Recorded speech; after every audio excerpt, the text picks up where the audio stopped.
हरियाणा में 28% जाट बिरादरी ने बीजेपी को वोट दिया, तो वहीं 35% जाटव समाज के लोगों ने बीजेपी को समर्थन दिया।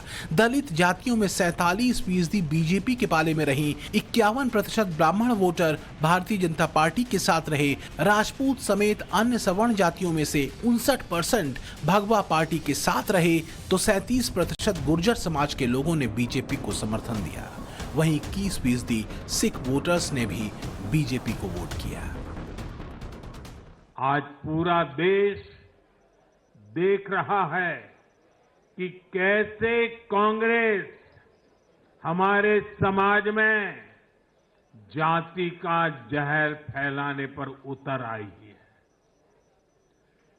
जो लोग चांदी नहीं, सोने का चम्मच मुंह में लेकर पैदा हुए, जो लोग पीढ़ी दर पीढ़ी 5 स्टार लाइफ जीते आ रहे हैं, वो गरीब को जाति के नाम पर लड़वाना चाहते हैं।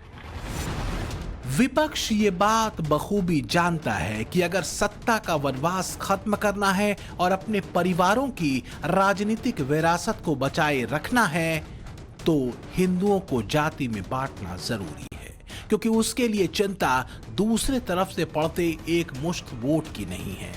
वो जहां भी पड़ते हैं, एक मुश्त पड़ते हैं, एक तरफा पड़ते हैं।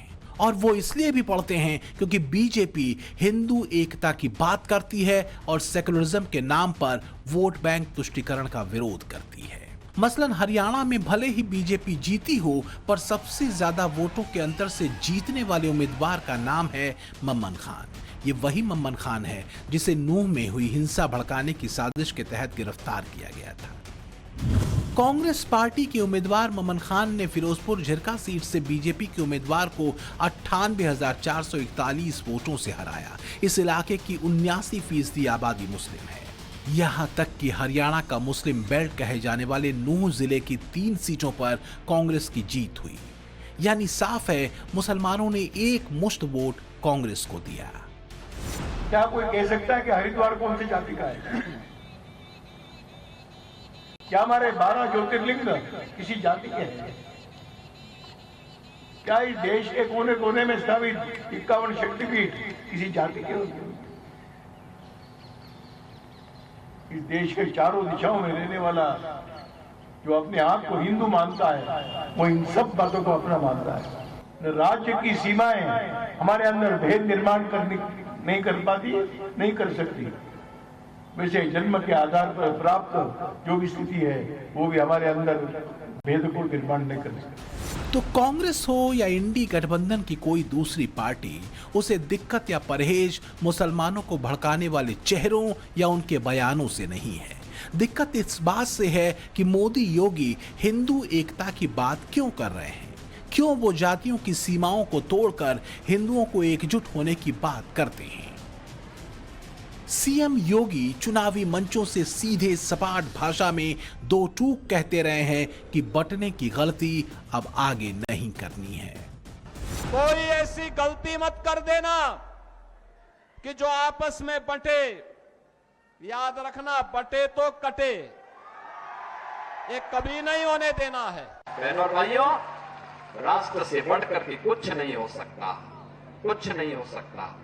और राष्ट्र तब सशक्त होगा जब हम एक रहेंगे, नेक रहेंगे, तभी नेक रहेंगे। बटेंगे तो कटेंगे। तो क्या मोदी योगी के हिंदू एकजुटता वाले नारे ने असर किया? फिलहाल तो ये कह ही सकते हैं, लेकिन अभी 2 और रण बाकी हैं। एक महाराष्ट्र का और दूसरा झारखंड का। महाराष्ट्र में तो पिछले दिनों एआईएमआईएम प्रमुख असदुद्दीन ओवैसी भी इंडी गठबंधन में शामिल होने का एप्लीकेशन दे चुके हैं। महाराष्ट्र में 79% हिंदू आबादी है, जबकि 11% मुस्लिम आबादी है। ईसाई, बौद्ध और अन्य धर्मों की आबादी 10% के आसपास है। कांग्रेस को लगता था कि बस हम अपने ताकत पर, अपने बलबूते पर जीतेंगे तो सत्ता में और कोई भागीदार नहीं चाहिए। मैं ये मानता हूं कि भारतीय जनता पार्टी ने जो चुनाव लड़ा है वो बहुत ही बेहतरीन तरीके से लड़ा है।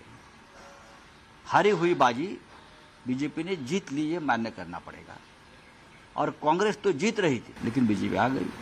उनकी एक यंत्रणा है, उनका एक सिस्टम है, उनका एक मैनेजमेंट है, उनको मानना पड़ेगा। महाविकास आघाड़ी के लोग बोल रहे हैं कि कांग्रेस को अहंकार हुआ था, कांग्रेस फेक नैरेटिव फैला रही थी, कांग्रेस जाति में बैर पैदा कर रही थी। इसलिए वहाँ की जनता ने विकास को अपनाया और ये निगेटिव और फेक नैरेटिव को नकारा है।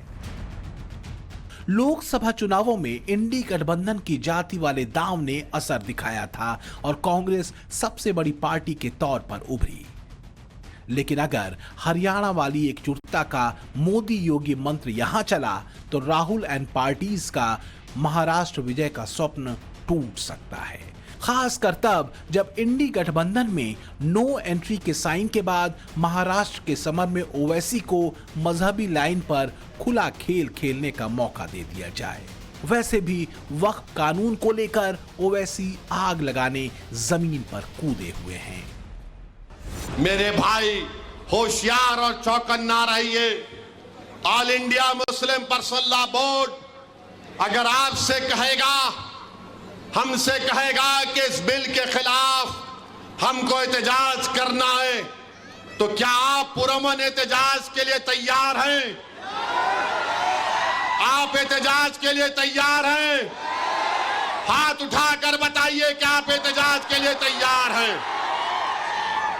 और नारा लगाइए मेरे साथ, ताकि मोदी को मालूम हो जाए कि तुम्हारे इस बिल को हम रिजेक्ट करते। नारे तकबीर, नारे तकबीर।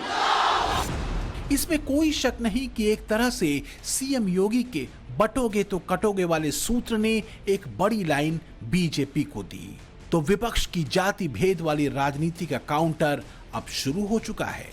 मोदी योगी का हिंदू एकजुटता वाला मंत्र अब आगे के राजनीतिक रण में कितना दमदार होगा, ये सवाल असल है।